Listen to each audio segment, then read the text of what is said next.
नमस्कार शेतकरी बांधवांनो. मी प्राध्यापक प्रवीण पुरुषोत्तम देशपांडे, कृषी विज्ञान केंद्र बुलढाणा. 2 पावसामध्ये मोठे खंड पडल्यामुळे बुलढाणा जिल्ह्यामध्ये आणि महाराष्ट्रामध्ये मागील 2 ते 3 वर्षापासून जी दुय्यम कीड आहे, जी प्रमुख कीड म्हणून आपल्या पिकांवर उद्भवते आहे, ती म्हणजे शेतकऱ्यांसमोरील नवीन संकट हुमणी अळी. तर या किडीबद्दल आज मी आपल्याला सविस्तर माहिती देणार आहे. हुमणी अळी ही शेणातील कीड म्हणून शेतकरी वर्गामध्ये परिचित आहे. याला उन्नी, हुमणी, भुंगेरे कीड असे सुद्धा संबोधले जाते. हुमणी किडीच्या जीवनचक्र एका वर्षामध्ये एकच होत असते आणि याच्या 4 अवस्था असतात. त्या म्हणजे अंडी, अळी, कोश आणि भुंगेरे. नर आणि मादी भुंगेऱ्यांचं मिलन झाल्यानंतर मादी भुंगेरा जमिनीमध्ये जातो आणि अंडे देतो. प्रादुर्भाव हा मागील 2 ते 3 वर्षापासून पावसाच्या अनियमितपणामुळे आणि 2 पावसामध्ये मोठे खंड पडल्यामुळे हा उद्भवत आहे. सरासरी जिथे हलकी जमीन आहे अशा भागांमध्ये मोठ्या प्रमाणात प्रादुर्भाव होतो आणि भारी जमिनीमध्ये या किडीचा प्रादुर्भाव हा त्या मानाने निश्चित कमी राहतो.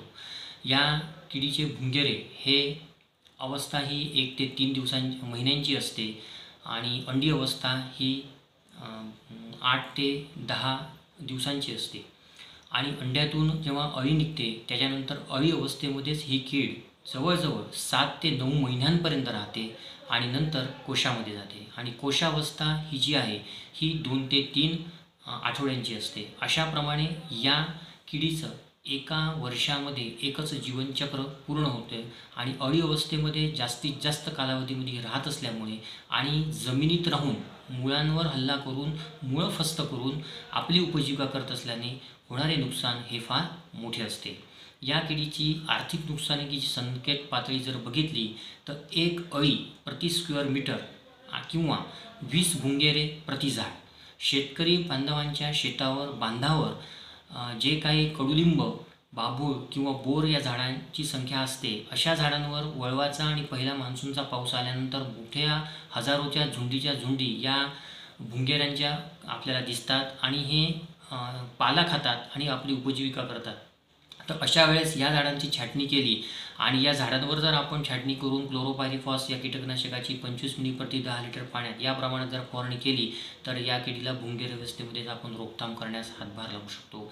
तसेच प्रकाश सापळा किंवा पेट्रोमॅक्स याचा जर वापर करून मोठ्या प्रमाणात जर सामूहिकरित्या जर भुंगेऱ्यांचं पकड करून आपण जर त्यांचा नाश केला तर या किडीचं भुंगेऱ्या अवस्थेमध्ये नियंत्रण होण्यास मदत होते. कारण की ही बहुपिकांवर येणारी कीड आहे.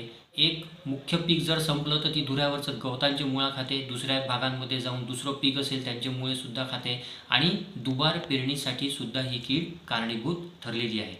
याच्या नियंत्रणासाठी उभ्या पिकामध्ये जर एका सरळ रेषेमध्ये झाडांची जर मर झाली आणि अशी झाडे सहजरित्या उपटून बघितली तर मुळं विरहित आपल्याला ते झाडं किंवा रोपं दिसतात आणि मुळं खाल्लेली कीड हुमणी अळी इंग्रजीच्या सी आकाराची पांढऱ्या रंगाची आपल्याला तिथे निदर्शनास येते.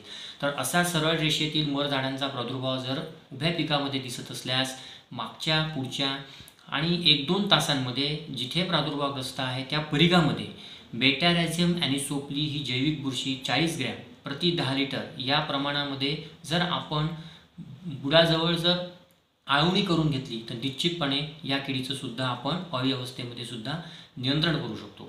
परंतु उभ्या पिकामध्ये 7-8 ठिकाणी खळेच्या खळे गेले एका सरळ रेषेत प्रादुर्भाव असेल तर मात्र मग आपण नियंत्रणास तेवढा करू शकत नाही.